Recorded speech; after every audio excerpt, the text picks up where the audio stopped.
Ministar spoljnih poslova Srbije Vuk Jeremić ocenio je sinoć u Londonu da je uspešna transformacija društva za Srbiju hitniji zadatak od debate kada ćemo postati članica Evropske unije.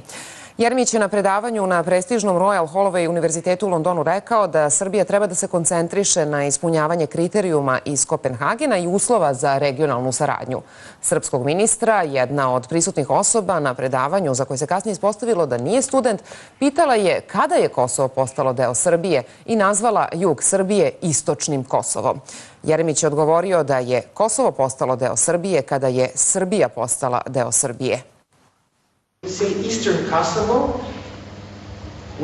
Vi kažete istočno Kosovo, a govorite o jugu Srbije. Govorite o opštinama na jugu Srbije. Gospodine, kada kažete istočno Kosovo, a po time mislite na deo južne Srbije, baš zato nećemo priznati vašu nezavisnost. Govorio sam o daljoj secesiji i budućim ambicijama.